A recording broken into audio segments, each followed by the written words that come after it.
Masuk. Atas. Iya, masuk. Iya, udah.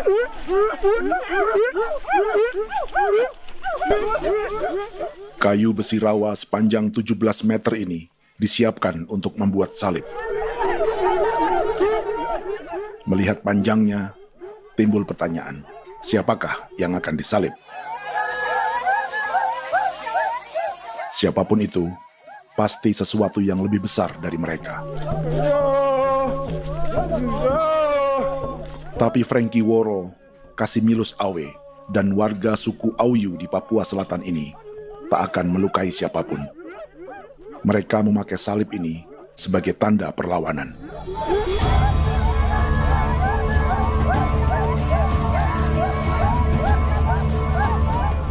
Yang mereka lawan memang lebih besar, yaitu pemerintah Republik Indonesia. Pemerintah sedang mengincar 2,5 juta hektar hutan orang Papua untuk proyek tanaman industri pangan dan energi.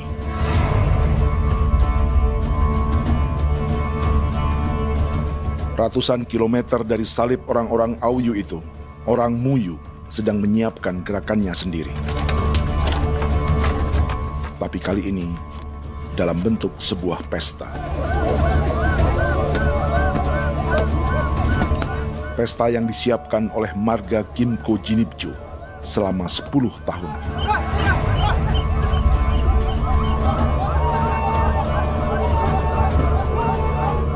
Sosok di marga ini adalah Willem Kimco, orang asli Papua yang tak punya kartu identitas kewarganegaraan manapun.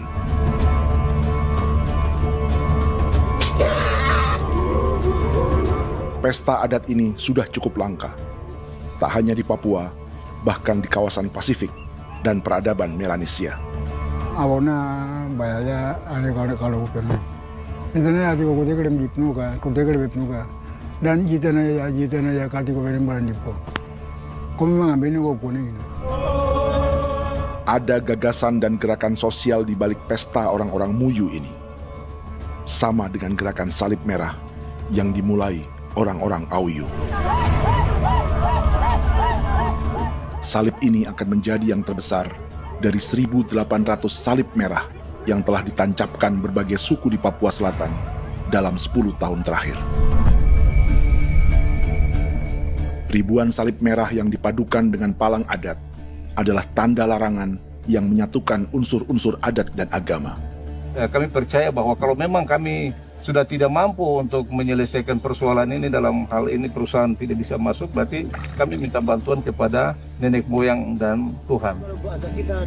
Atribut perang orang Auyu ini diukir atau dilukis, digambar di batang salib ini dengan tujuan bahwa kami larang dengan sangat keras. Jadi apabila siapapun, baik dari antara kita sendiri yang melanggar batas ataupun pihak lain yang mau mengganggu keselamatan hak tanah adat kami, maka kami siap untuk melakukan ancaman perang. Salib-salib ini tidak ditancapkan di halaman-halaman gereja, melainkan di tanah dan hutan adat, di dusun-dusun sagu, dan di tempat-tempat yang disakralkan. Sebab 1.800 palang adat dan salib ini memang bukan semata tentang agama, tapi untuk mencegah negara dan perusahaan memasuki tanah dan hutan adat mereka. Papua bukan tanah kosong.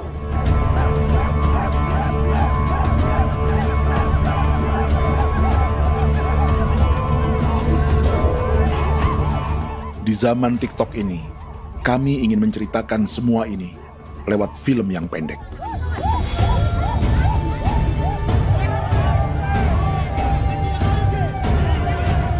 Tapi kami jelas gagal.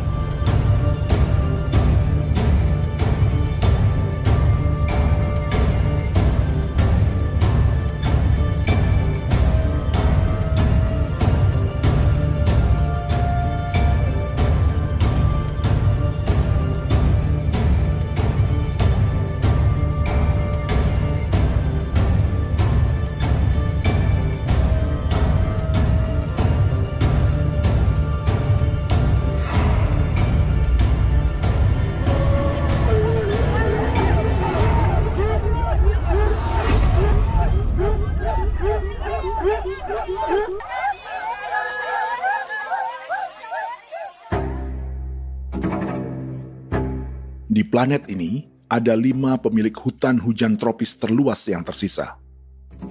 Kongo di Afrika, Brazil, Peru, Bolivia, dan Indonesia.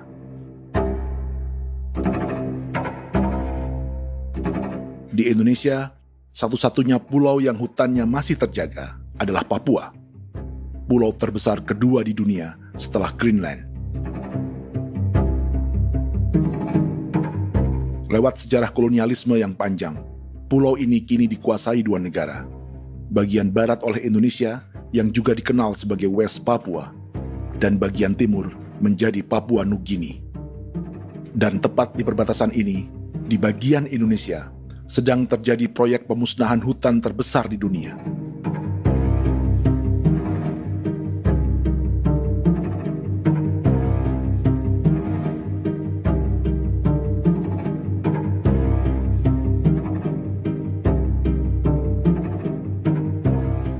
Pemerintah Indonesia sedang membuka lebih dari 2,5 juta hektar hutan untuk sawit, tebu, padi, dan peternakan.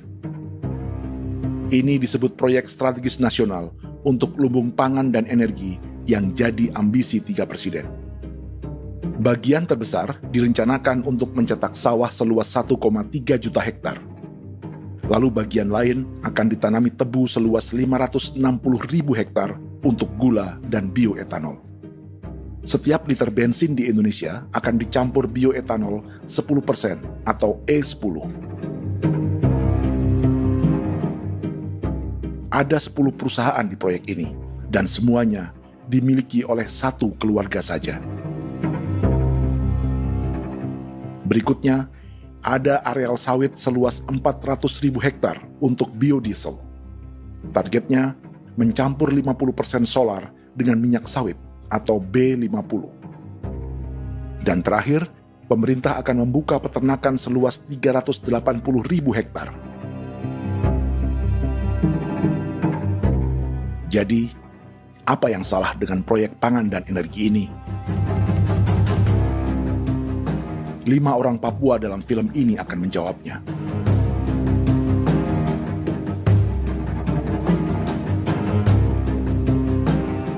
Yang pertama adalah Yasinta Moiwen dari suku Marin.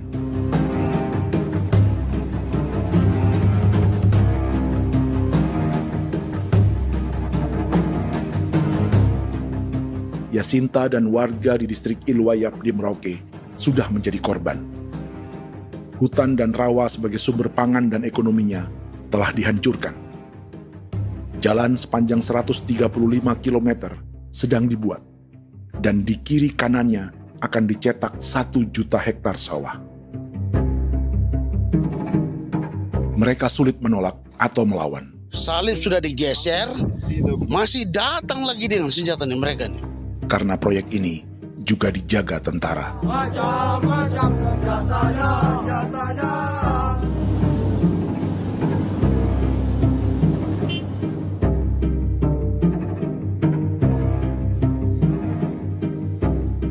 Yang kedua adalah Natalis Buer di distrik Tanah Miring, Merauke. Petani milenial ini merasa ditelantarkan. Sebab setelah hutannya diubah menjadi sawah, sebagian sawah-sawah ini tak tergarap. Orang asli Papua seperti Natalis tak punya modal untuk benih, pupuk, perawatan, hingga ongkos panen.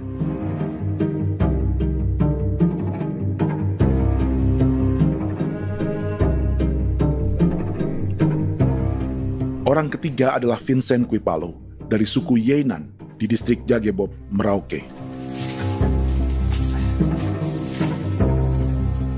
Vincent dan suku Ye sedang menjadi korban. Hutan adat orang-orang Ye sedang dihancurkan untuk perkebunan tebu dan bioetanol. Tanah mereka juga diincar untuk markas-markas militer, pasukan yang akan menjaga proyek pangan dan energi ini.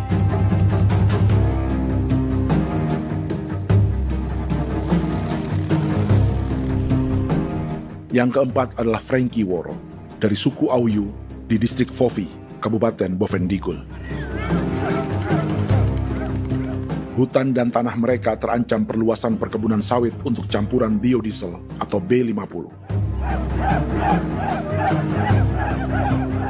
Orang-orang dari suku Auyu ini adalah calon korban. Merekalah salah satu pelopor gerakan Palang Adat dan Salib Merah. Meski kadang berseberangan dengan gereja yang mereka anggap lebih mendukung pemerintah dan perusahaan. Mereka bahkan sedang merencanakan gerakan yang lebih besar, dengan salib yang lebih besar. Tanah milik Somu Sobisiba itu bahwa tanah ini diciptakan oleh Tuhan dan memberikan warisan kepada kami. Kami ini hanya hak jaga.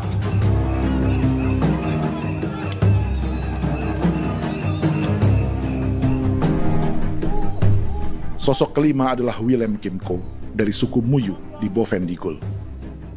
Tokoh adat dari Muyu ini hidup di garis belakang proyek negara, sehingga belum menjadi korban. Tapi mereka sedang bersiap menghadapi segala kemungkinan. Tinggal di belantara dan perbatasan membuat sebagian mereka tak punya status kewarganegaraan. Tapi mereka telah hidup jauh sebelum ada Indonesia atau Papua Nugini.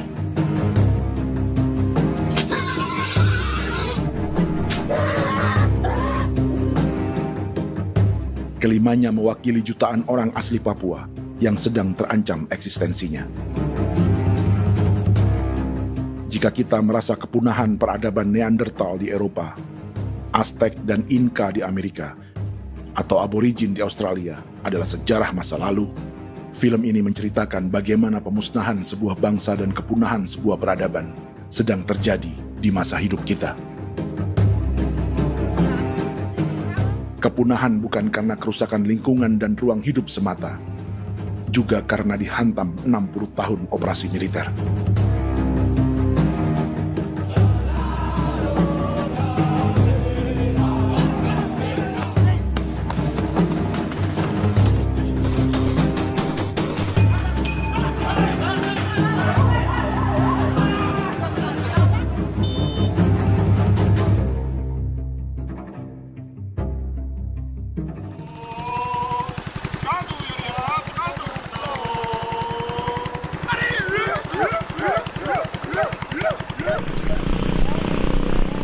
Frankie Woro dan orang-orang Auyu sedang berburu. Tapi lokasi perburuan mereka mulai dikuasai perusahaan perkebunan sawit.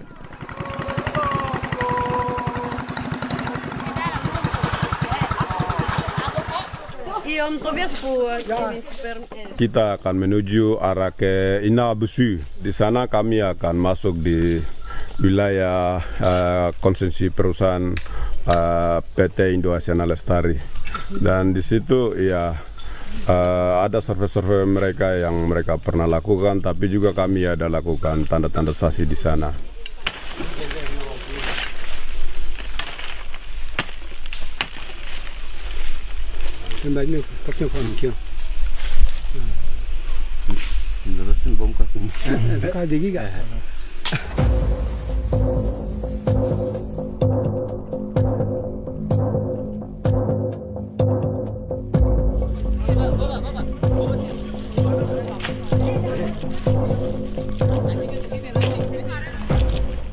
Dapat dengan yang induknya, tapi karena induknya dia lari dan terlambat kerja, akhirnya yang bisa kita dapat dia punya anak ini saja. Ini kalau pakai bahan daya hasil.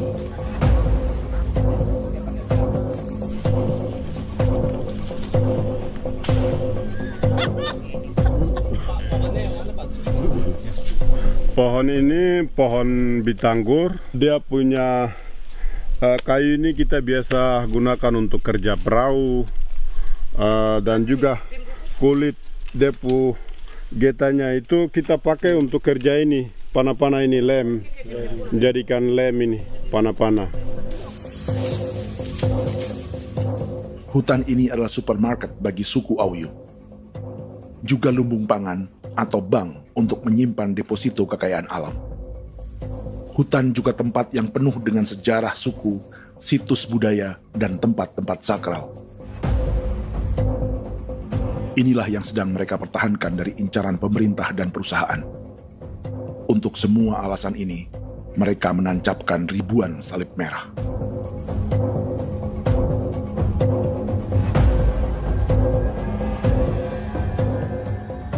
Tapi dari kampung, warga suku Auyu memberi kabar pada Frankie tentang intimidasi oleh aparat negara agar mereka melepas tanah ke perusahaan sawit dan berhenti memasang palang adat dan salib merah. Ada beberapa titik yang saya sudah siap, tetapi di sini emergensi dari saya, terutama di Kampung Sokangon, PT Damai Timber. Dia mengganggu saya dengan menggunakan kekerasan maupun pihak hukum. Dan kemarin saya ada pernyataan penolakan secara resmi, tapi masih tetap dengan menggunakan pihak hukum untuk masuk, untuk harus dituntut saya untuk harus diterima perusahaan itu. Kita di situ ada 15 marga, tetapi 15 marga juga tidak setuju. Marga-marga siapa yang terima dan marga-marga mana saja yang menolak. Nanti kita lihat dari pertimbangan itu, dan di situ dan kita undang mereka untuk bicara dengan kami. Sebagai sosok yang aktif dalam gerakan, warga Auyu terus memberi informasi lapangan kepada Frankie yang tak selalu berada di kampungnya. Izin pernyataan yang mereka paksa saya untuk tanda tangan itu, tapi sementara saya tidak tanda tangan. Data semua ada di tangan saya. Ya. Baik, kalau gitu itu lebih bagus karena tanda tangan itu yang berbahaya. Iya. Tanda tangan itu yang lebih berbahaya karena sekarang ini modern dan canggih, dan itu yang mereka biasa pakai untuk tipu muslihat. Mereka biasa pakai itu di tanda tangan itu. Betul. Dari Bambisa juga di Sofia dia masuk untuk memaksakan kami marga untuk harus menerima perusahaan itu. Tapi kemarin kami sudah menolak. Babinsa nama bosku. Babinsa di sini nama bosku. Itu yang sekarang strategi militer yang sekarang mereka pakai. Jadi yang penting masyarakat itu yang benar-benar mau menolak siap dukung ketua marga siapa yang nanti tampil. Ini adalah peta konsesi sawit untuk biodiesel dalam proyek strategis nasional. Dan di distrik Fofi inilah, orang-orang Auyu hidup dari sungai dan hutan. Tapi Frankie di Bovendigul masih lebih beruntung. Setidaknya dibandingkan Yasinta Moyen di Merauke yang sudah kehilangan hutan dan rawanya.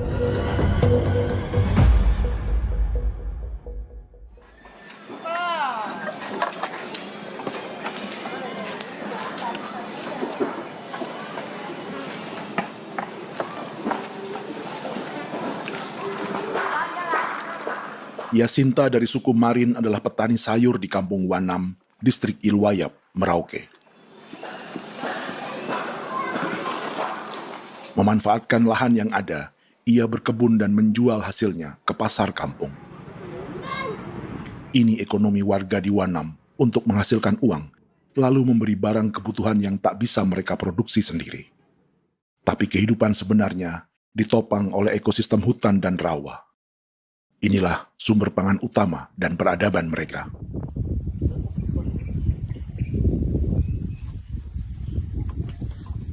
Namun ketenangan ini diusik ketika tiba-tiba pada Mei 2024, di Pelabuhan Wanam datang ratusan alat berat untuk proyek pangan dan energi pemerintah.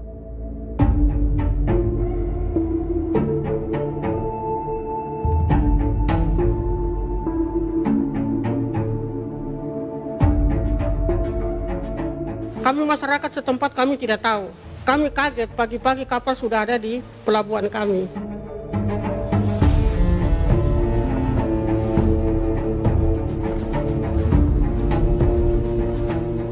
Yasinta Moywen atau Enrika Gebze dan warga lainnya tak pernah diajak bicara atau dimintai pendapat. Seakan-akan Papua adalah tanah kosong. Kita suka kaget yang dong bawa turun alat berat dong bawa turun, kita kaget masyarakat. Dorang subongkar itu kayu-kayu.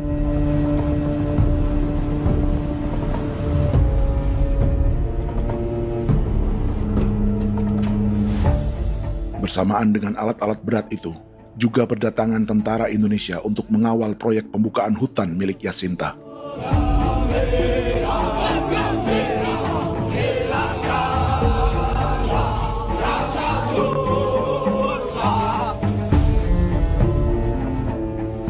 Ribu alat berat didatangkan dari Cina ke Papua oleh perusahaan bernama John Lin Group sebagai kontraktor pemerintah. Ini disebut sebagai pesanan eskavator terbesar di dunia dengan nilai 4 triliun rupiah. Misinya membuka hutan dan rawa milik orang Marin, salah satunya untuk membangun jalan sepanjang 135 km. Sementara di kiri kanannya akan dicetak sawah yang ditargetkan seluas 1,3 juta hektar. Jalan berupa garis lurus ini bukan rute tradisional ekonomi masyarakat. Jalan ini akan menghubungkan kawasan perkebunan sawit dan tebu di sebelah timur, juga untuk mobilisasi pasukan militer. John Lin Group adalah perusahaan yang dimiliki Andi Samsudin Arsyad atau yang dikenal dengan Haji Isam. Sebagian orang mengenalnya sebagai pengusaha yang hobi balapan mobil.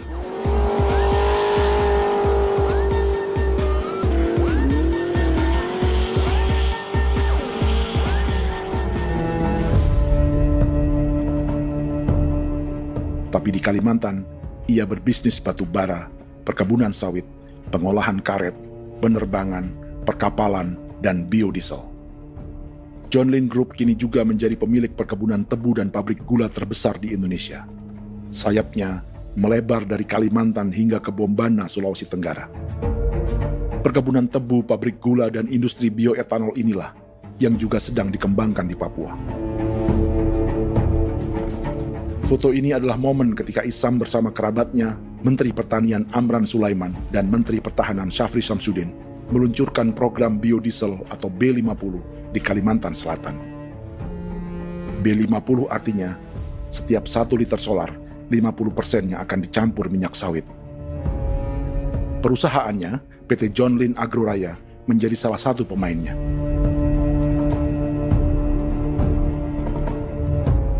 Sepanjang tahun 2025, saham PT John Lin Agroraya pernah naik hingga 700%.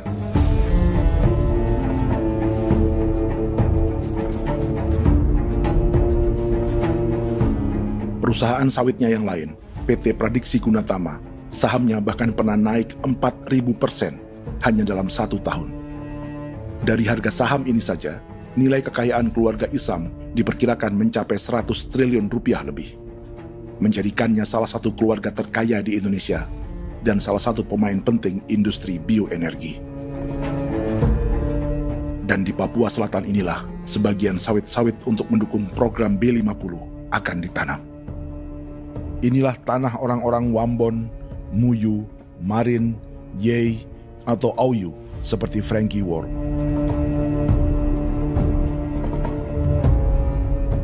Haji Isam pernah menjadi tim kampanye nasional Presiden Joko Widodo dalam pemilu 2019 saat melawan Prabowo. Bintang Mahaputra Utama diberikan kepada Saudara Andi Syamsuddin Arsyad. Beliau berjasa luar biasa dalam mendorong pertumbuhan ekonomi daerah maupun nasional. Setelah menjadi presiden, Prabowo memberi gelar kehormatan Bintang Mahaputra Utama pada Isam.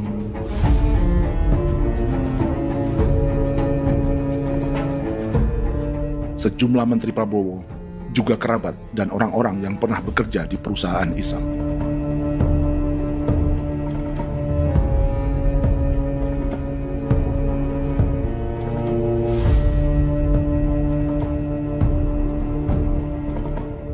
Lawan sebesar inilah yang sedang dihadapi Jacinta di kampung Wanam, Merauke. Atau petani perempuan lain seperti Enrika Gebze. Jadi alam kita ini sudah rusak. Jadi kita itu biasa jalan dari sini tuh harus pasang jerat di situ, harus cari makan di situ lagi. Itu tempat-tempat itu pasang-pasang jerat, tempat babi, rusa, sekarang sudah tidak ada lagi.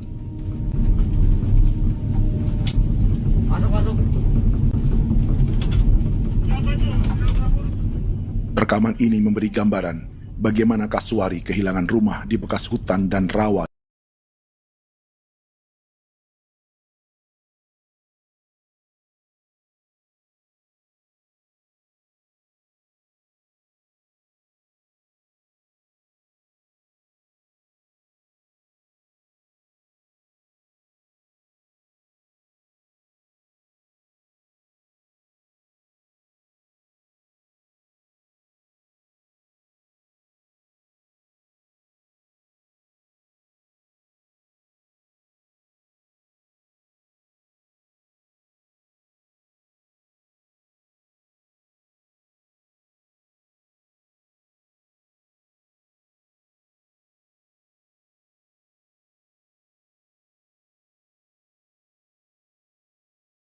Cadangan pangan nasional. Macam-macam senjatanya, Proyek ini menambah panjang alasan mempertahankan kehadiran tentara di Papua dalam 60 tahun terakhir. Saat ini, jumlah tentara Indonesia di Papua mencapai 56.000 personel. Atau ada 1 tentara untuk setiap 100 orang Papua. Bandingkan dengan rata-rata nasional, di mana hanya ada 1 tentara untuk 696 penduduk Indonesia. Itu belum termasuk polisi. Artinya, 1 orang Papua dijaga lebih banyak senjata dari rata-rata penduduk Indonesia. Tanah dan hutan diambil secara sepihak untuk kepentingan pembangunan batalion dan bandar antariksa. Ini bentuk perampasan masyarakat. Penolakan kehadiran markas-markas militer terjadi di sejumlah tempat di Papua. Tak hanya karena trauma dan ketakutan, juga karena mengambil tanah-tanah adat.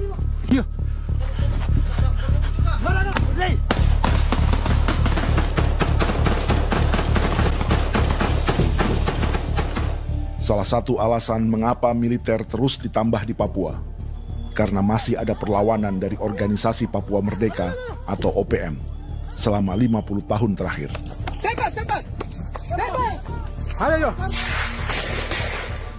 Tapi kekuatan militer OPM diperkirakan hanya 1.430 personel dan 360 pucuk senjata. Selebihnya, mereka menggunakan senjata tradisional.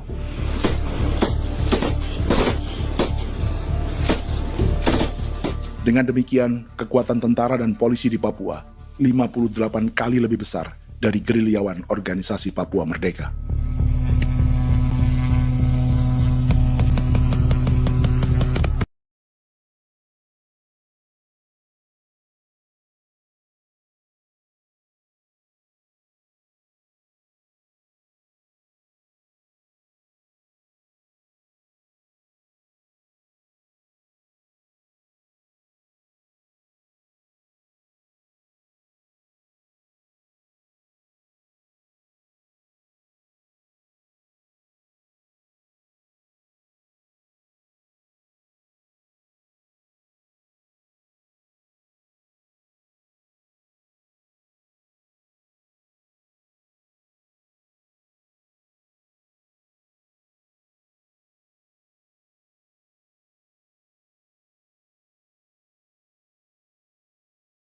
Mengambil hutan milik suku Ye dari marga Kuipalo.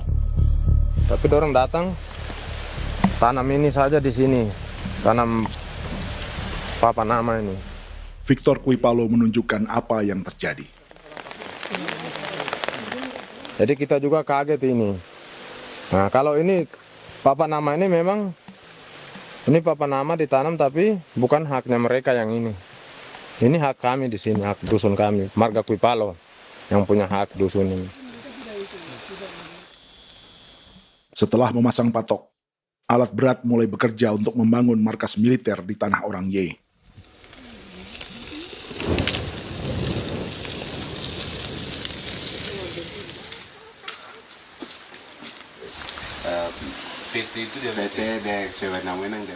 Kehadiran markas militer mengkhawatirkan warga yang pernah mengalami trauma.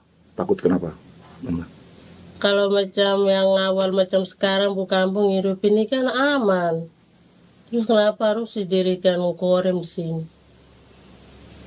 Bukankah dengan adanya Korem semakin aman ada tentara di sini? Kalau untuk kampung kayaknya tidak bisa aman kalau ada tentara, paling masyarakat dipukul itu ini. Kalau kampung hidup begini malah saya sejahtera dan saya punya masyarakat. Apa pernah ada pengalaman buruk sebelumnya dengan tentara di daerah sini? Ada yang cerita waktu pos-pos di sini tuh di 13, 12 itu zaman katanya Patimura. Memang kasihan. Malah kita punya orang ini yang dianiaya betul, dipukul. Disuruh kerja bakti tidak mau atau lama mencari, namanya kita pangkur sagu itu butuh waktu 1 minggu. Kalau lama begitu ya paling diseret dapat pukul itu. Operasi militer Indonesia di Papua dimulai tahun 1962 lewat Operasi Trikora. Tapi perlawanan bersenjata pertama di Papua baru dilakukan tahun 1965 di Manokwari. Nanti tanggal 1 Mei jam 12.30 pemerintahan di Irian Barat mutlak akan jatuh di tangan.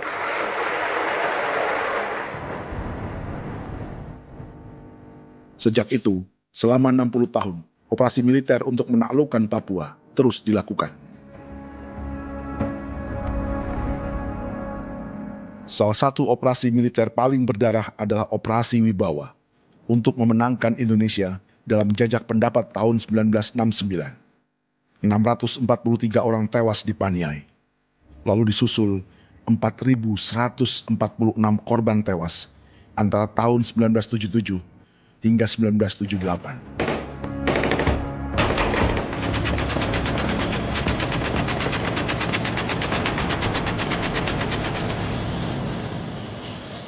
Operasi militer ini menimbulkan gelombang pengungsian hingga kini.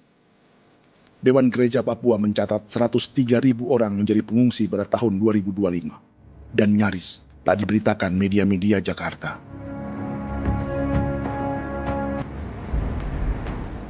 Jumlah pengungsi terbesar tercatat di Nduga yang mencapai 20.000 jiwa. Banyak di antaranya yang sedang hamil, seperti Jubiana, salah satu pengungsi Nduga.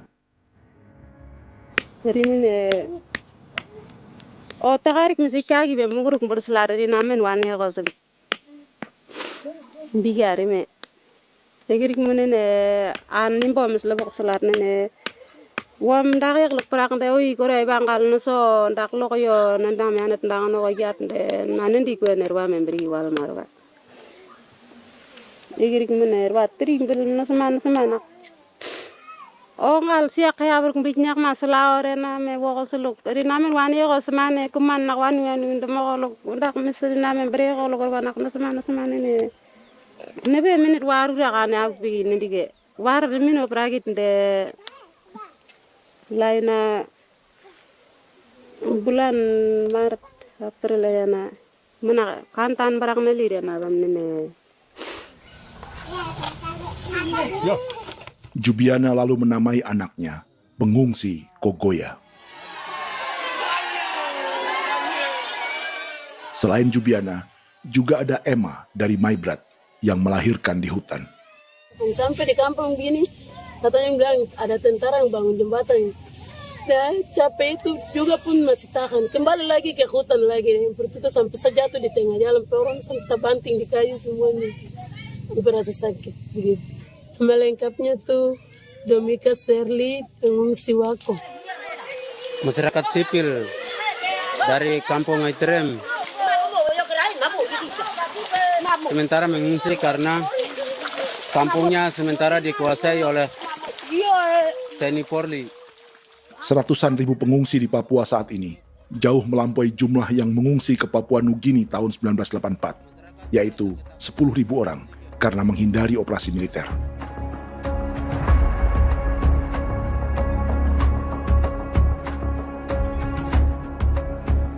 Bersamaan dengan operasi militer, eksploitasi sumber daya alam Papua juga dilakukan sejak masuknya tambang emas dan tembaga Freeport pada tahun 1967.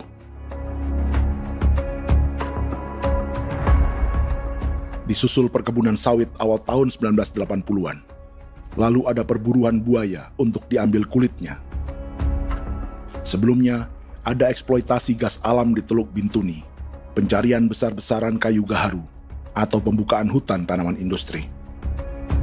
Ini belum termasuk perburuan dan perdagangan ikan arwana di selatan Papua, penebangan kayu merbau dari hutan-hutan Jayapura, emas di Blok Wabu Intan Jaya, bahkan nikel di pulau-pulau kecil Raja Ampat. Dan kini, dalam skala yang belum pernah terjadi dalam sejarah, Papua dipaksa mencetak sawah, tebu untuk bioetanol, dan sawit untuk biodiesel.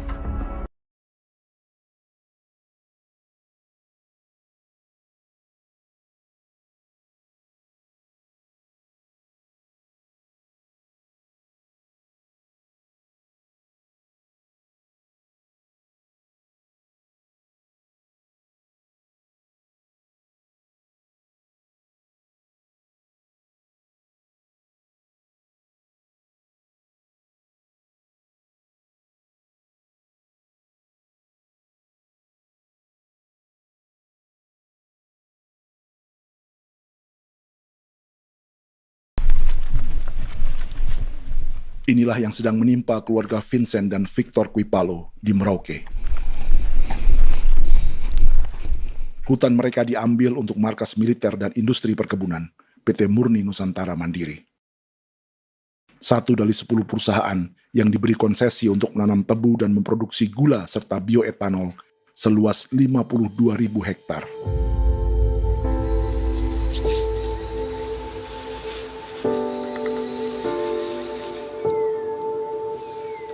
Perusahaan ini dianggap mengambil hutan dan tanah orang-orang Ye, terutama marga Kuipalo, yang memiliki hak adat terhadap 2.300 hektar hutan.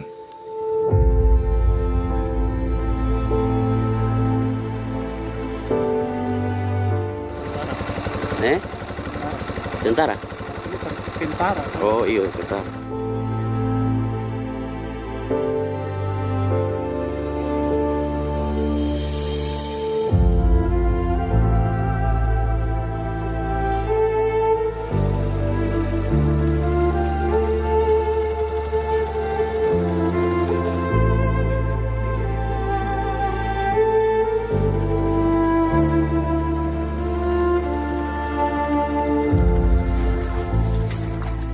Keluarga Kuipalo sedang melihat apakah perusahaan semakin mengancam tanah mereka.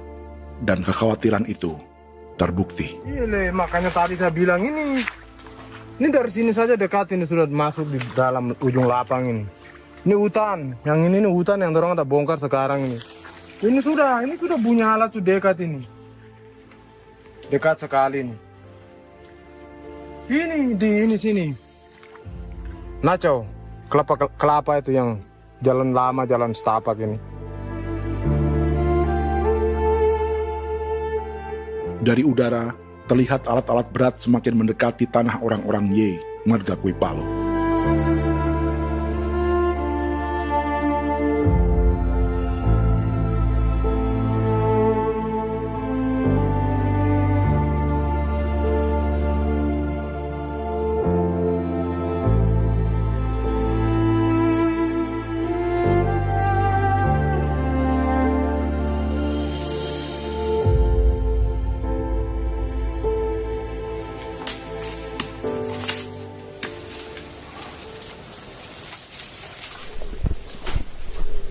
Keesokan harinya, Victor dan kerabatnya memberi tanda cat merah di pohon-pohon yang berada di batas tanah mereka.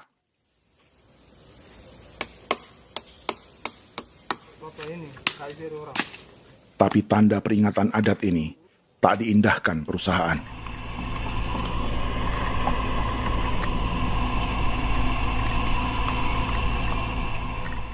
Dua bulan kemudian, perusahaan tetap memasuki tanah marga Kuipalo. Sama. Kami manusia, kau lihat. Tapi sudah sakit hati sekali saya katakan tadi. Ini sama baik ini kalau tinggal berubah lagi. Kami juga punya tangan, hanya beda rambut. Mister itu juga. Wah, buka. Tidak.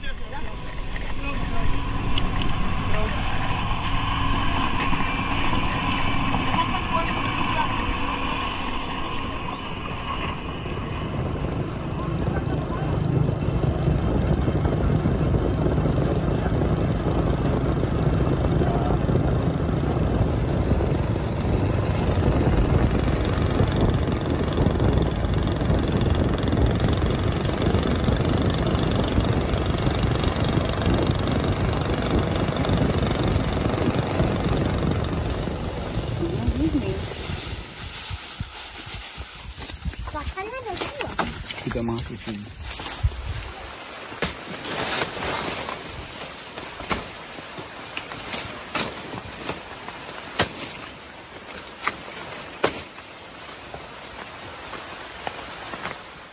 Jadi ya untuk itu seperti saya katakan tadi, apakah lebih baik kita tidak usah ada kah atau bagaimana, kita pisahkan,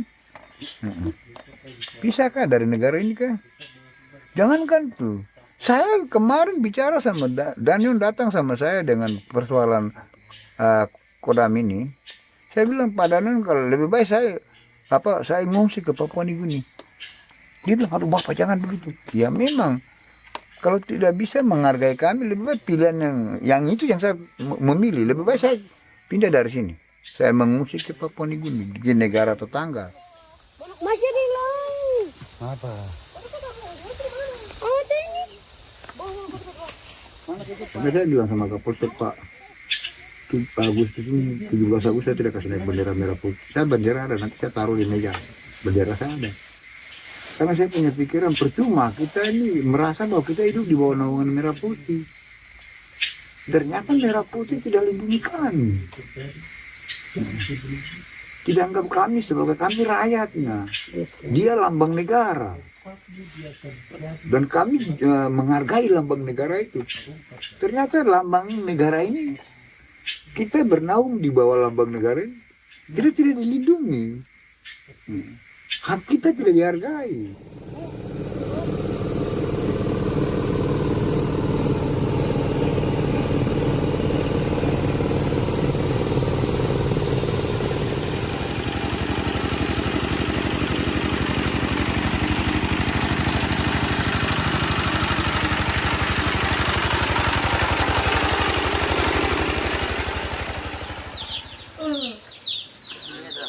Marga Kuipalo dari suku Ye terus mendapat teror dan intimidasi agar melepas tanah mereka yang hanya dihargai Rp300.000 per hektar. Tapi mereka tidak berjualan tanah.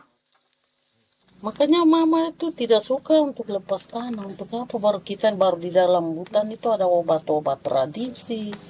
Itu sudah Kalau macam ada sayur juga, kita ambil sayur yang dia tumbuh sendiri.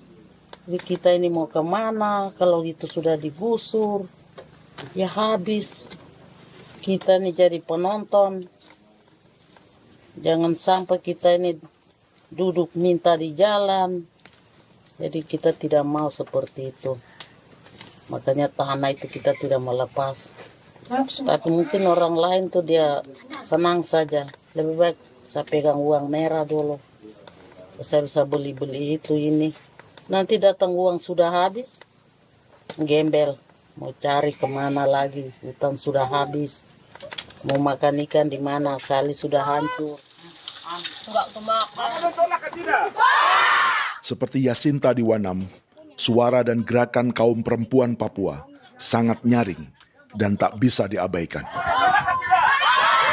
Saya sebagai perempuan tolak untuk perusahaan masuk di sini. Karena kalau saya terima, anak-anak saya mau dikemanakan, mau tinggal di mana.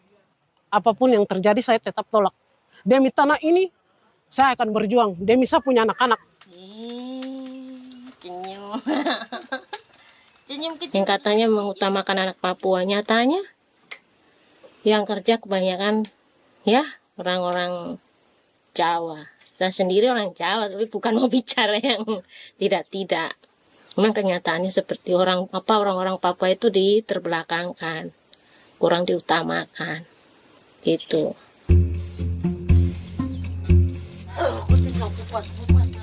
Proyek food estate seperti mencetak sawah, bukannya tak diikuti warga Papua.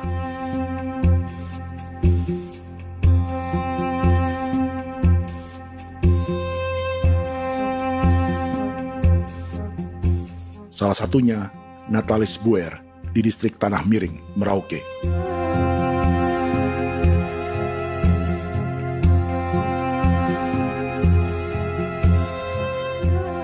Setelah menghabisi hutan, pemerintah Indonesia mencetak sawah untuk tanaman padi karena beras mulai menjadi makanan pokok menggantikan sagu. Sebagian besar penggarapnya adalah warga transmigran yang datang sejak era 1980-an. Bahkan petani transmigran sudah ada sejak Belanda membuka proyek padi kumbe di distrik Kurik. Lokasi yang sering jadi langganan pejabat Indonesia memamerkan sawah di Papua. Tapi Natalis juga ingin belajar menanam padi atau bersawah. Namun ia kesulitan karena dibutuhkan modal untuk benih, pupuk, hingga pemeliharaan dan panen. Lalu sawah-sawah ini pun mulai dikuasai pendatang.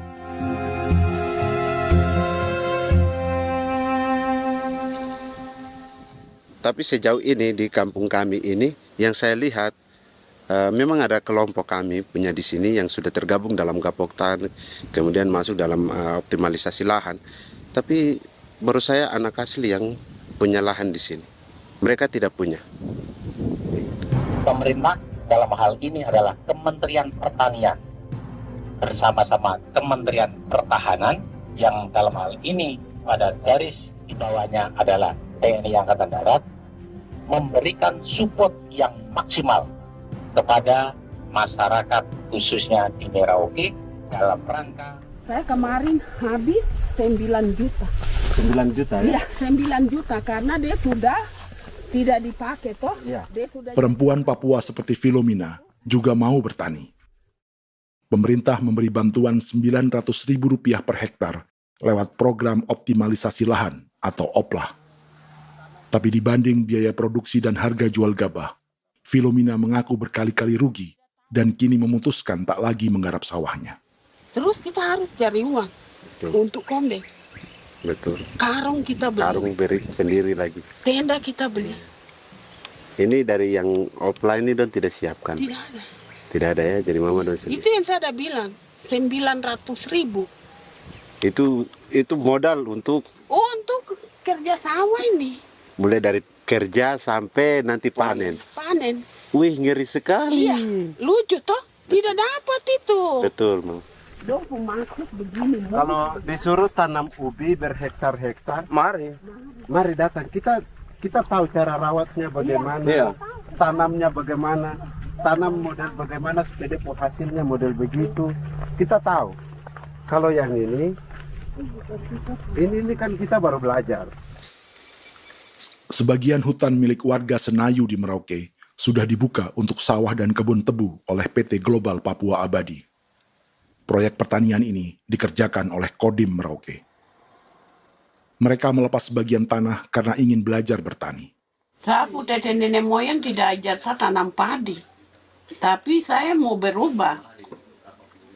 Generasi saya yang berikut ini besok lusa terus tidak bisa makan pisang, sagu. Ada apa? Namun program optimalisasi lahan yang dijanjikan dengan berbagai bantuan tak dirasakan Filomina. Obat rumput beli, obat padi beli, jonder kita bayar, bahkan bibit masih kurang, cari bibit lagi beli. Jadi saya memang kalau program pemerintah saya sama sekali saya tidak suka, baku tipu saya.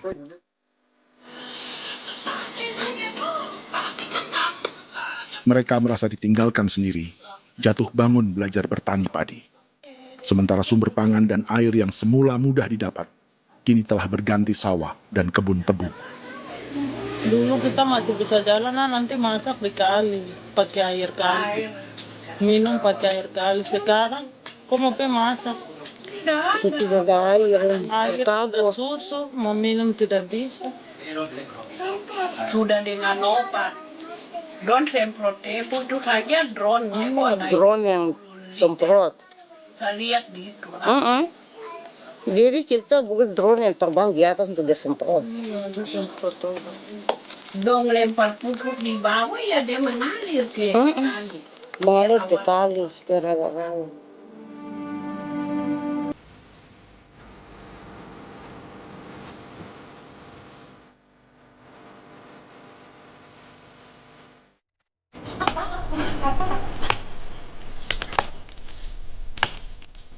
Seperti pertanian sawah bagi orang Bali atau Toraja, Bagi orang Auyu dan suku-suku lainnya di Papua Selatan, sagu juga bukan semata tentang pangan.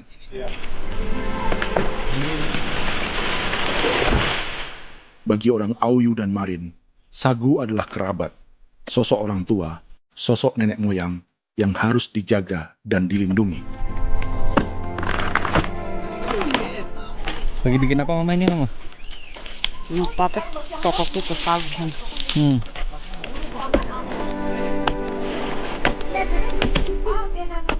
Kami diingatkan oleh leluhur, sagu itu tidak boleh digusur dan tidak boleh diganggu dengan cara apapun, dan di dalam rangka kepentingan apapun tidak boleh. Kamu harus bela bahkan sampai nyawa pun harus menjadi taruhan demi membela keselamatan keberadaan sagu di atas tanah ini.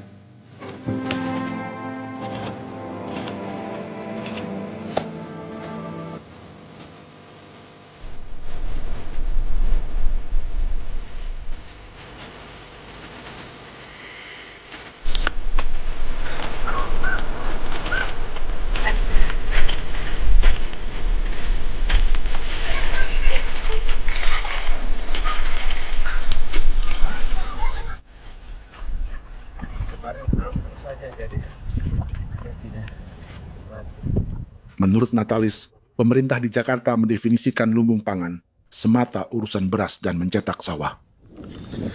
Sebenarnya orang Papua itu bukan tidak bisa bertani. Kami tanam ubi itu bagian dari pertanian. Nah, pertanian yang dimaksud oleh pemerintah itu harusnya selalu itu kalau bisa pemerintah harus spesifikkan pertanian apa yang dimaksud, pertanian tanam padi atau pertanian tanam ubi, petasan dan lain-lain. Ini yang harus dispesifikkan dulu. Begitu, sehingga tidak menjustifikasi kami orang asli Marin bahwa kami tidak bisa bertani. Bukan. Kami buka kebun besar-besar di sana, bahkan bermeter-meter, ratus-ratus meter pakai sekop, bukan pakai ekskavator, tapi ini pakai skop. Itu pertanian, begitu. Bagi Natalis, alih-alih memaksimalkan sawah-sawah yang sudah ada untuk petani Papua, pemerintah selalu membuka hutan baru, seperti dikerjakan perusahaan John Lynn Group dan melibatkan tentara. Padahal, sejarah keterlibatan militer dalam proyek food estate atau cetak sawah adalah sejarah kegagalan yang bertubi-tubi 4 presiden selama 30 tahun terakhir.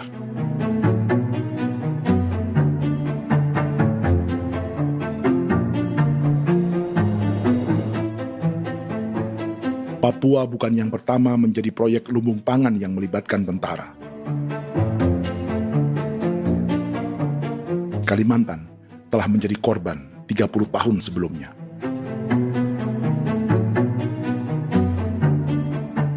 Ini adalah bekas hutan yang sudah dibuka di Pulang Pisau, Kalimantan Tengah.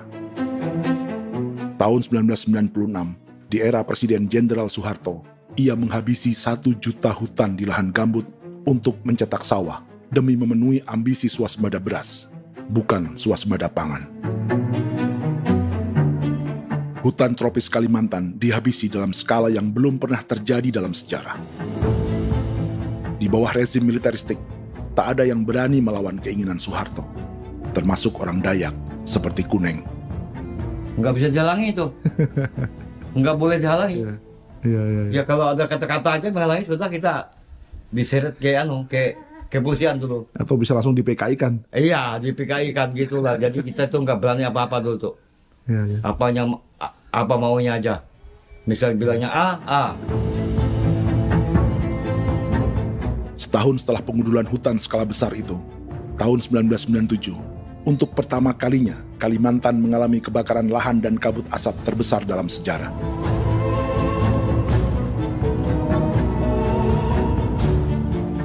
Sebagai ilustrasi, ini kondisi kabut asap tahun 2015.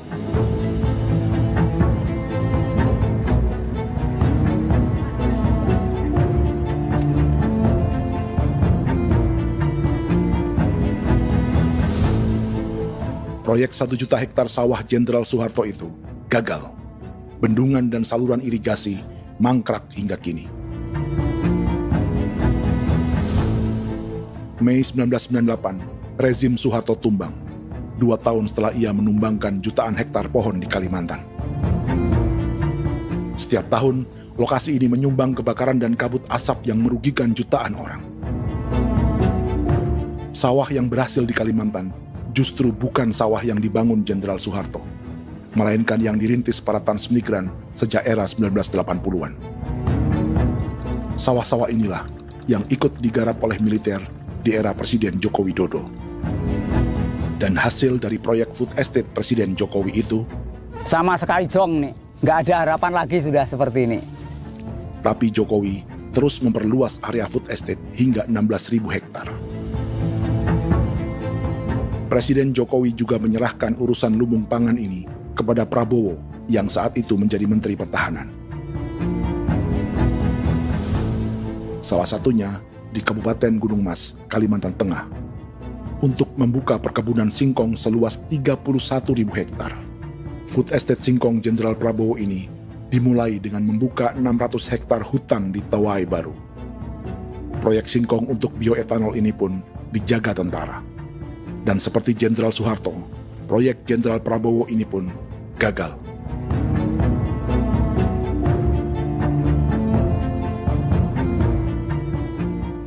Dengan reputasi ini, Joko Widodo dan Prabowo justru sedang membuka 2,5 juta hektar di Papua.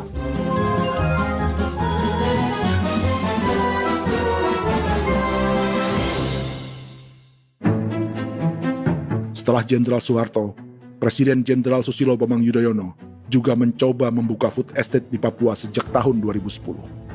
Namanya Merauke Integrated Food and Energy Estate atau MIFE. Proyek ini juga gagal. Lalu di lokasi yang sama, Jokowi berusaha meneruskan dengan proyek mencetak sawah 1,2 juta hektar yang juga gagal. Sekarang yang paling siap adalah 1,2 hektar. Yang 1,2 juta hektar.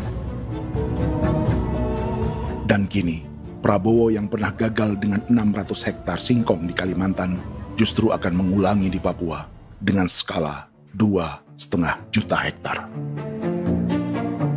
Di daerah Papua pun harus ditanam kelapa sawit supaya bisa menghasilkan juga BBM dari kelapa sawit. Dalam setiap proyek pangan dan energi di Papua, yang lebih menonjol bukan tanaman pangannya, melainkan untuk energi atau bahan bakarnya. Sawit untuk biodiesel dan tebu untuk industri bioetanol. Ada 10 perusahaan yang diberi konsesi hingga 0,5 juta hektar untuk tebu. Dan 10 perusahaan itu dimiliki oleh 1 keluarga saja.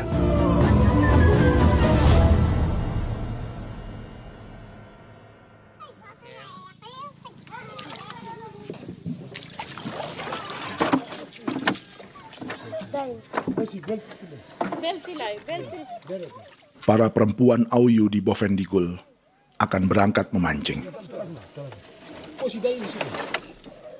Priska Beni membantu menyiapkan perahu.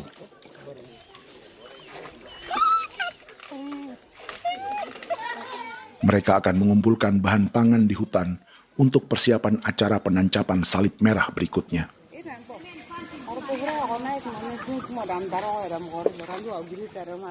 Priska sudah mengambil posisi memancing.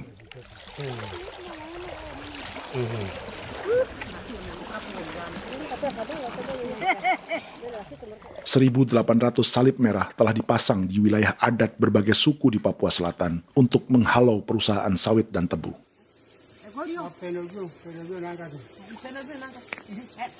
Maria Tebung yang paling muda datang membawa hasil. 2 ekor ikan gastor alias gabus toraja. Sebagai generasi Z, pendidikannya sampai sekolah dasar. Di perusahaan perkebunan seperti sawit atau tebu, ijazah SD hanya bisa menjadi buruh kasar. Tapi ia tak tertarik. Karena kita hidup itu dari alam, kita pancing, juga di darat, bawa anjing, terus bikin pagar sagu, dapat babi, bawa baru kita makan. Jadi kita tidak mau perusahaan masuk. Kita tidak akan terima. Sementara Priska Beni masih mencari peruntungan. Tapi baginya, menjadi nelayan di Sungai Fofi masih lebih baik daripada bekerja 9 tahun di perkebunan sawit. Sudah pengalaman, jadi kita tidak mau lagi. Sudah berapa lama ketika kerja itu? Selama di sana. 9 tahun di sana. 9 tahun? Saya baru pulang dari perusahaan. Selama 9 tahun kerja di sawit, bisa punya rumah kah? Atau tidak. Motor kah? Tidak. Johnson kah? Tidak. Cuma makan saja. Pendapatan juga kan tidak lebih. Habis dimakan.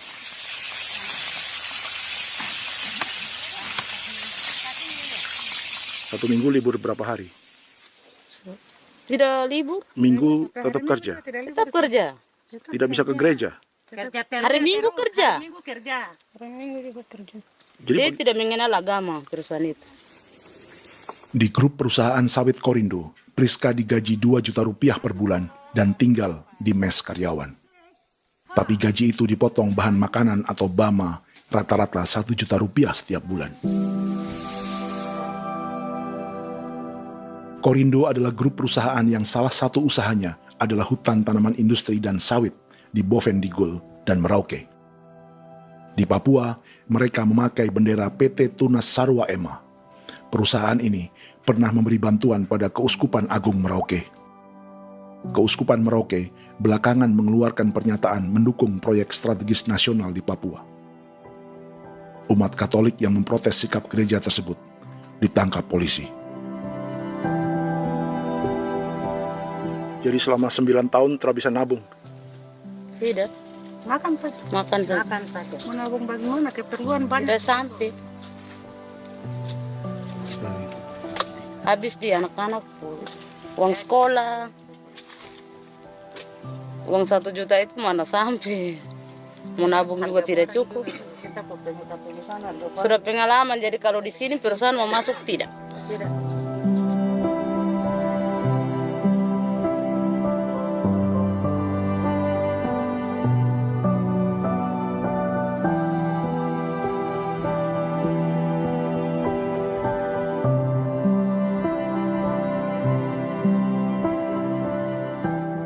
Dan menu makan siang seperti ini agaknya sulit bagi buruh sawit atau tebu yang digaji 2 juta rupiah per bulan. Generasi Z seperti Maria Tebung atau generasi milenial seperti Priska Beni punya matematika ekonominya sendiri.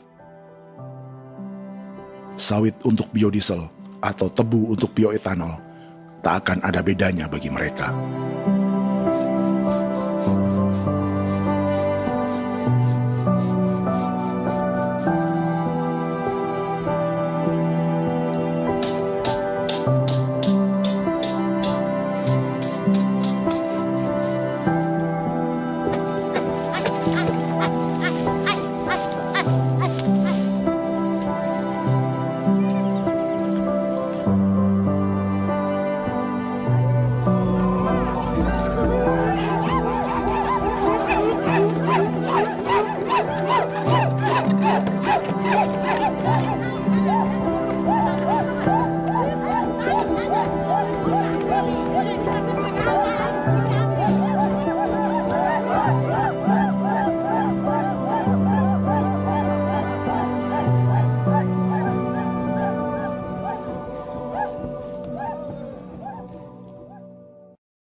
Perkebunan tebu 1,5 juta hektar di Merauke adalah ide 3 presiden untuk menggenjot penggunaan bioenergi sebagai campuran bahan bakar fosil.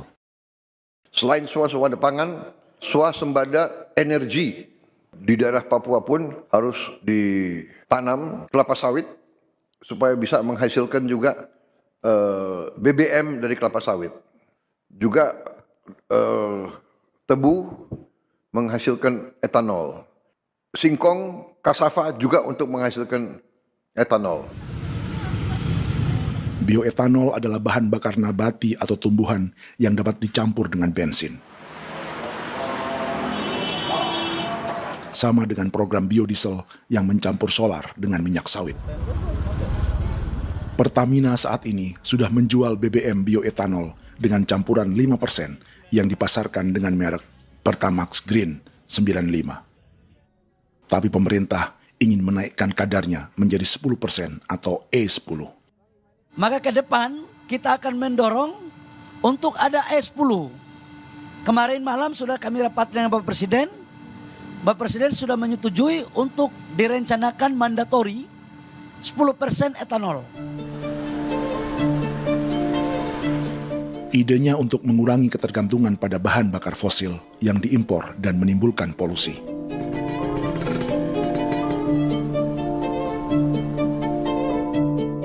Tapi bioetanol bukannya tak mengorbankan lingkungan, hutan, rawa, dan manusia.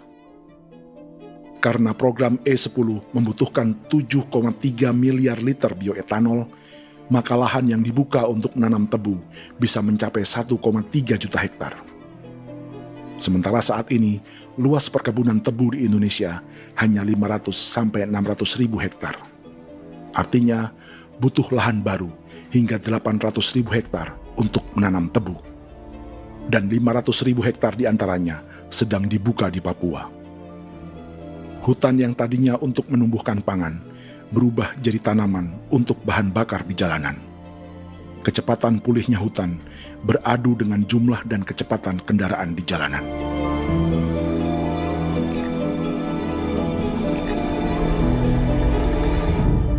Dahaga terhadap energi tak pernah bisa dipuaskan. Setelah minyak sawit untuk biodiesel, dunia kini merambah singkong, jagung, dan tebu untuk bioetanol. Benua Amerika, Eropa, sebagian Afrika, hingga separuh Asia kini mulai memakai bioetanol sebagai campuran bahan bakar.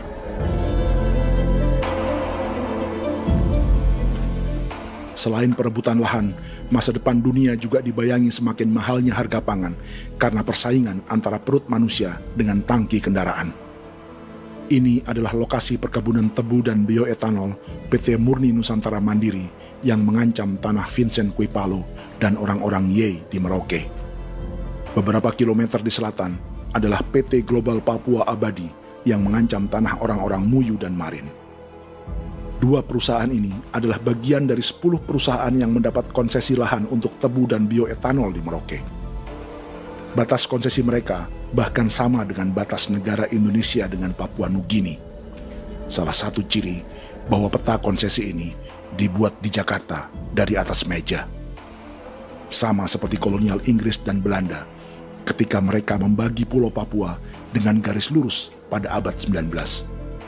Seakan Papua adalah tanah kosong. Bedanya, meski peta konsesi ini mengatur batas 10 perusahaan, tapi perusahaan-perusahaan ini sebenarnya dimiliki oleh satu keluarga saja. Ini nama 9 dari 10 perusahaan tebu dan bioetanol di Merauke, Papua. 99% saham mereka dimiliki sebuah perusahaan bernama PT Merauke Nusantara Manis. Sementara 1% sisanya dimiliki PT Merauke Gula Mandiri. Tapi saham kedua perusahaan ini dimiliki PT Merauke Sugar Group. Dan perusahaan ini 90% sahamnya dimiliki pengusaha bernama Angelia Bonaventure Sudirman serta perusahaan bernama Zico Trust dan Resource Harvest. Lalu 10% lainnya dikuasai PT Papua Energi Abadi yang pemiliknya adalah Dudi Christian dan Angel Madeline. Sekarang, mari kita lihat siapa mereka. Angelia Sudirman adalah keponakan dari salah satu konglomerat sawit Indonesia, Martias Fangiono. 9 perusahaan di Papua ini berada di bawah bendera Merauke Sugar Group. Dan Merauke Sugar Group hanya satu dari 7 grup perusahaan milik keluarga Fangiono.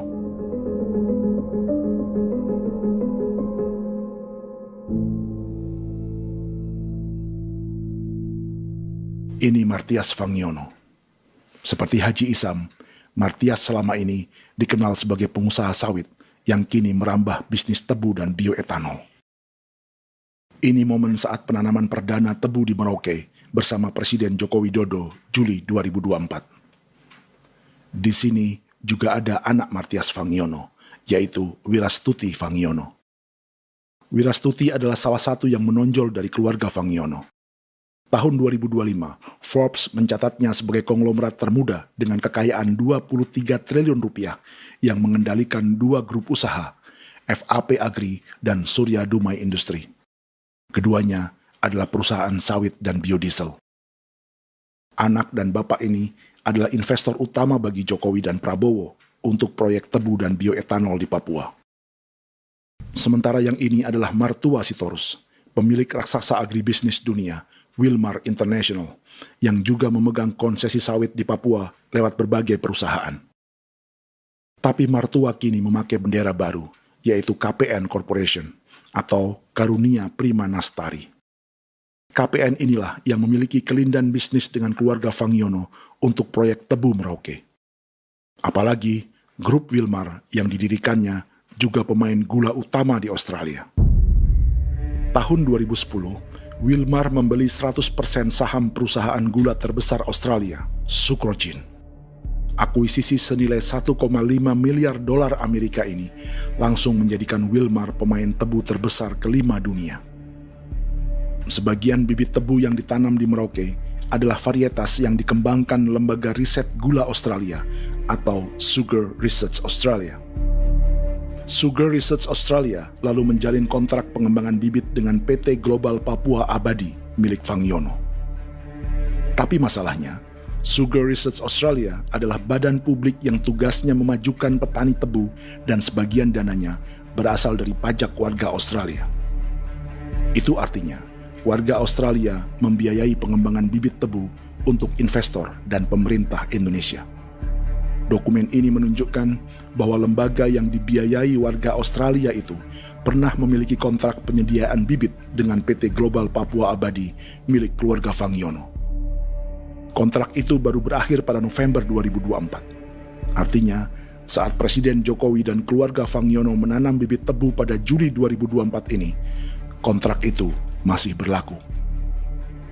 Nama lain dalam keluarga ini adalah Siliandra Fangiono, yang pada tahun 2024 dijuluki Raja Sawit Termuda dengan kekayaan 39 triliun rupiah dalam catatan Forbes. Ia mengendalikan grup First Resources. Secara umum, keluarga Fangiono memiliki 20 perusahaan di Sumatera, 32 perusahaan di Kalimantan, 1 di Jakarta, 2 di Singapura, dan 25 perusahaan di Papua. Di Papua, perusahaannya tersebar dari Sorong, Mapi, hingga Merauke. Para politikus dan pejabat Indonesia terus membesarkan konglomerasi, meski Martias Fangiono pernah divonis 1,5 tahun penjara karena kasus pembalakan liar dan kebun sawit ilegal tahun 2007. Sementara tahun 2022, Wilmar terlibat kasus korupsi ekspor minyak sawit dan divonis mengembalikan kerugian negara 11,8 triliun rupiah. Tumpukan uang ini disebut sebagai pembayaran dari grup Wilmar yang diterima secara simbolis oleh Presiden Prabowo pada Juni 2025 lalu. Tapi peran raksasa biodiesel dan bioetanol dunia ini belum akan surut di Indonesia. Bahkan sebaliknya. Sebuah dokumen presentasi bisnis dari Wilmar International Limited pada tahun 2010 ini bisa menjadi petunjuk. Presentasi ini bagian dari proses pembelian 100% saham raksasa tebu Australia, Sucrogin. Dalam presentasi ini, Wilmar mengaku ditawari konsesi lahan 200.000 hektar di Papua, atau dulu disebut Irian Jaya, untuk menanam tebu. Dengan penerbangan hanya 2,5 jam dari kantor Sucrogin di kota Townsville ke Merauke, Wilmar akan mengawinkan bisnis gula dan bioetanolnya menjadi pemain dunia. Dan lokasi yang diincar oleh Wilmar adalah distrik Ilwayap di Merauke, kampung halaman Yasinta Moiwen. Dan persis disinilah, 14 tahun kemudian, ribuan eskavator John Lynn Group milik Haji Isam mulai membuka hutan sebagai kontraktor pemerintah. Presentasi dan gagasan ini dibuat oleh Wilmar pada Juli tahun 2010. Sebulan kemudian, Agustus 2010, pemerintah Presiden Susilo Bambang Yudhoyono meluncurkan proyek Lumbung Pangan dan Energi Merauke atau Merauke Integrated Food and Energy Estate. Targetnya membuka lahan 1 juta hektar dalam 5 klaster yang masing-masing 200.000 hektar. Angka yang sama dengan presentasi Wilmar. 5 tahun kemudian, 2015, giliran Presiden Joko Widodo yang mau melanjutkan proyek pangan dan energi 1,2 juta hektar. Menjelang pensiun sebagai presiden, Jokowi kembali menggencarkan proyek ini dan melibatkan Prabowo sebagai Menteri Pertahanan. Jokowi lalu mendukung Prabowo sebagai presiden berpasangan dengan anaknya, Gibran Rakabuming Raka sebagai wakil presiden. Kini, setelah menjadi presiden, giliran Prabowo yang melanjutkan proyek bioetanol dan biodiesel dengan memobilisasi militer dan melibatkan pejabat-pejabat yang juga para elit partai koalisinya.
Tahun lalu, hutan-hutan di Pulau Jawa dalam waktu singkat berubah menjadi perkebunan tebu di bawah rezim kolonial Belanda. Orang Jawa menjadi buruh dan petaninya dipaksa menanam tebu. Dari kolonialisme dan politik tanam paksa itu, Belanda memperkaya negara dan para investornya. Tak puas membuka hutan untuk perkebunan di Jawa dan Sumatera, kolonial Belanda menanam tebu hingga di Suriname dan mengerahkan ribuan orang Jawa sebagai buruh pada tahun 1890. Inggris yang sudah menguasai negara seluas India dan Papua Nugini pun masih menanam tebu jauh di tengah Samudra Pasifik, di tanah orang-orang Fiji. Lalu memindahkan puluhan ribu orang India menjadi buruh di sana. 200 tahun sebelumnya, ratusan ribu orang Afrika bahkan diperbudak untuk bekerja di perkebunan-perkebunan tebu Spanyol dari selatan Eropa hingga Karibia, Kuba, atau Jamaika. Jika dulu tebu menjadi gula atau emas putih, kini cerita kolonialisme tebu berlanjut di Papua untuk bahan bakar nabati atau bioetanol. Dan seperti semua cerita tentang kolonialisme, akan ada yang berpesta dan ada yang membayar. Dalam setiap cerita pesta kolonialisme, baik di Jawa, Karibia, atau di Papua, selalu melibatkan para elit lokal, dari pejabat, perwira, hingga agamawan. Tapi dalam setiap kolonialisme, juga selalu ada cerita tentang mereka yang mempertahankan diri dan melawan.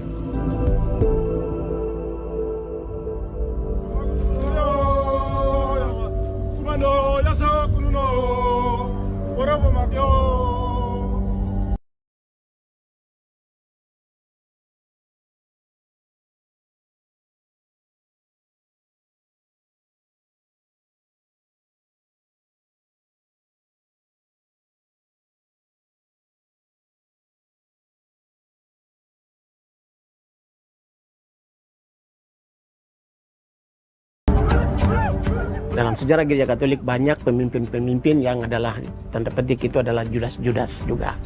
Jadi itu sudah pasti karena itu adalah manusia. Satu sisi sebagai manusia dalam perjalanan digoda, apalagi ada dalam posisi-posisi jabatan, ya mungkin banyak tawaran-tawaran lain, lalu disitulah terjadi pergeseran keberpihakannya kepada misi gereja tadi itu untuk umat, untuk mereka yang tertindas.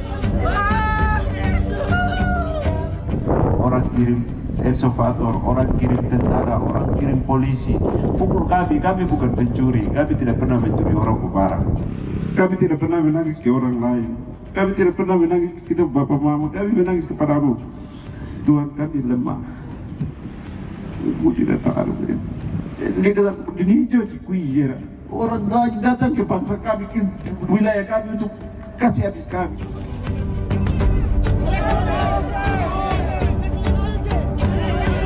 Ya Hakimam Dehi, Ya Hakimam Dehi, Bono Ya Hadikul Dehi, Bono Ya Hadikul Dehi. Kita buat sasi seperti begini untuk menolak perusahaan apapun yang masuk di tanah kami. Kalau kita kasih, kita bikin rusak sekarang, kita punya generasi berikutnya mau dapat kemana. Jadi kita nyatakan sikap di sore hari ini, kami tolak. Apa yang dilakukan pemerintah untuk PSN adalah kejahatan. Pemerintah bagian dari kejahatan, aktor perusak dan pembunuh terhadap negara, terhadap alam, hutan, terhadap manusia. Jadi negara jadi aktor pembunuh. Jadi Pilatusnya siapa? Negara, pemerintah Jakarta ini. Tanah Wiu bukan kosong. Masyarakat tanah kami masyarakat. Perusahaan tolak. Lihat asal.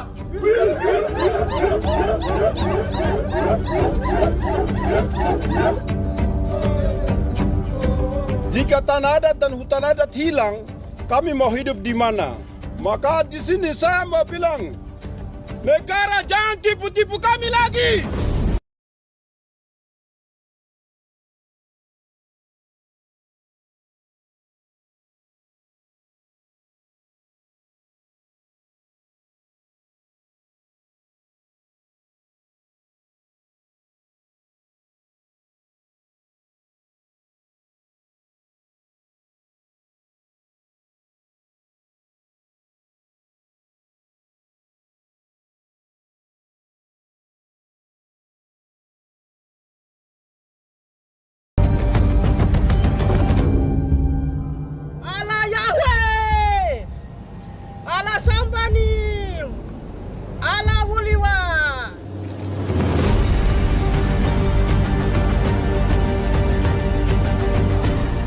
Kalau kami dianggap orang Papua itu bagian daripada Republik ini, tolong hargai kami. Dengan adanya PSN, PT John Lindrop yang sudah menerobos tanah kami dan hutan kami, merusak alam kami. Itu yang kami datang ke Jakarta jauh-jauh dari Papua. Kami mau bersuara kepada Bapak Presiden Prabowo Subianto, di mana keadilan untuk masyarakat Papua. Tolong lihat masyarakat Papua yang sudah mati. Kami bersepakat menyatakan, 1. Gereja-gereja di Indonesia mendukung masyarakat adat yang menolak proyek strategis nasional di tanah Papua. 2. Gereja-gereja di Indonesia menolak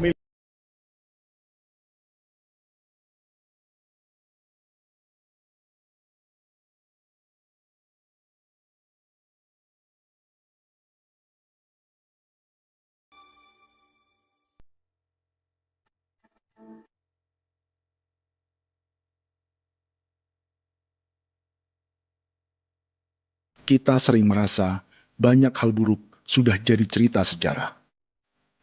Dan kita sekarang hidup lebih baik, lebih beradab, atau mustahil melakukan kejahatan seperti di masa lalu.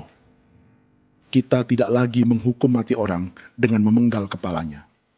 Kita menembaknya atau menyuntik racun agar tertidur dan mati. Tapi ada hal-hal yang tak berubah. Salah satu pembantaian yang kuat di ingatan kita adalah kejahatan Nazi atau genosida di Rwanda. Padahal pembantaian juga sedang terjadi di masa kita, seperti di Gaza, Palestina. Penghancuran sebuah peradaban seperti Indian di Amerika atau aborigin di Australia juga kita anggap masa lalu. Sekarang kita merasa lebih baik dan lebih toleran. Padahal proses penghancuran bahkan pemusnahan yang sama sedang terjadi terhadap bangsa Melanesia di Papua. Begitu juga dengan praktik kolonialisme.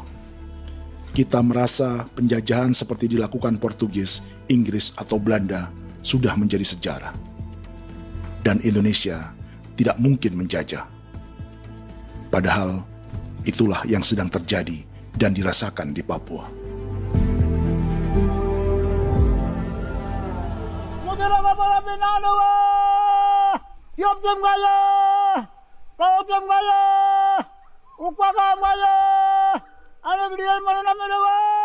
Jalannya sejarah ini disadari Willem Kimco di pedalaman Bovendigol, Papua. Hidup terpencil dan tak tersentuh urusan negara bukan berarti selalu aman.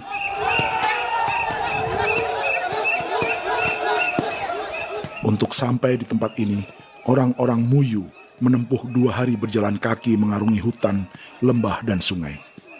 Termasuk mereka yang datang dari perbatasan Papua Nugini. Mereka berkumpul untuk memenuhi undangan pesta adat yang disebut Awon Atat Bon atau Pesta Babi.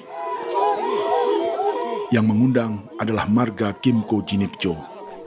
Yang dituakan di marga ini adalah Willem Kimco. Ia tak punya kartu tanda penduduk dan kewarganegaraan manapun, baik Indonesia atau Papua Nugini. Tahun 1984, 10.000 orang Papua, terutama suku Muyu, mengungsi ke Papua Nugini untuk menghindari operasi militer Indonesia, termasuk Willem Kimco.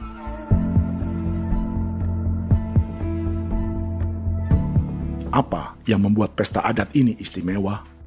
Apa bedanya dengan acara serupa yang dihadiri pejabat, tokoh agama, LSM, atau yang direkam oleh kru televisi dan konten kreator? 13, 14, 15, 18. Pertama, untuk membuat pesta babi, orang Muyu perlu persiapan selama 10 tahun. Sebab, babi-babi yang akan jadi bagian dari pesta ini tak boleh dibeli, alias harus dipelihara sendiri. Babi-babi ini bukan bantuan pejabat pemerintah, gereja, atau LSM.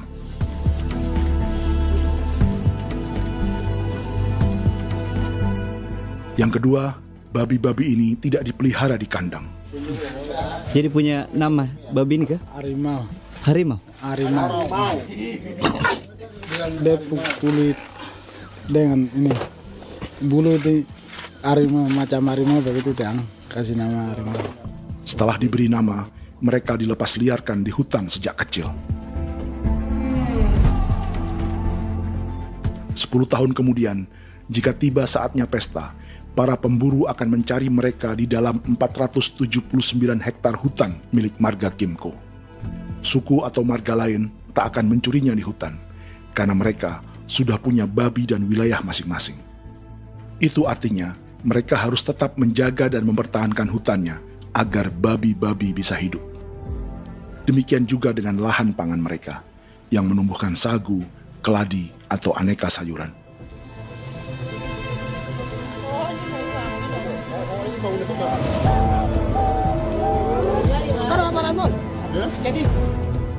Yang ketiga, dalam Awon Atat Bon atau pesta babi, binatang ini tidak dimakan secara gratis. Setiap marga atau klan dalam suku Muyu akan membayar jerih payah tuan rumah menjaga hutan dan memelihara babi.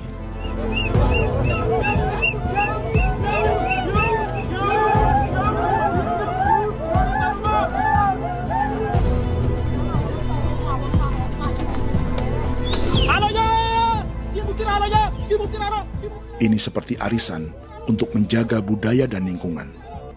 Bagian dari budaya dan ekonomi timbal balik yang ditandai dengan siklus memberi dan menerima.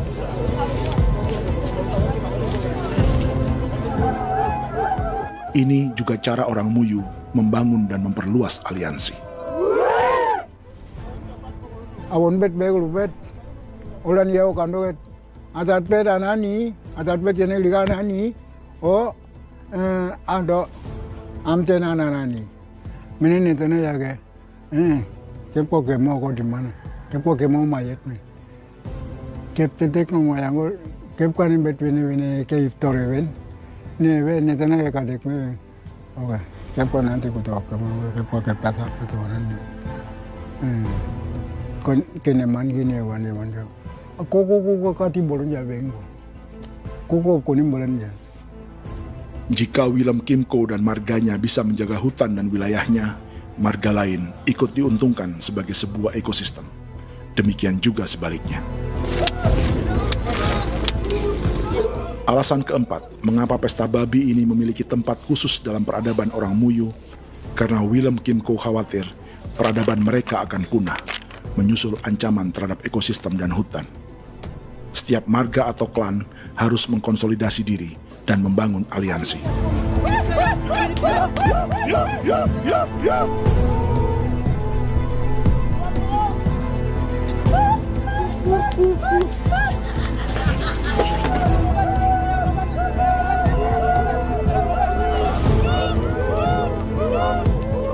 Kekhawatiran Willem dan orang-orang Muyu tak berlebihan. Ruang hidup mereka bersinggungan dengan proyek bioetanol dan biodiesel pemerintah Indonesia. Mereka juga tahu apa yang telah dan sedang menimpa suku lain seperti Auyu di Bovendigul atau Yainan dan Marin Anim di Merauke.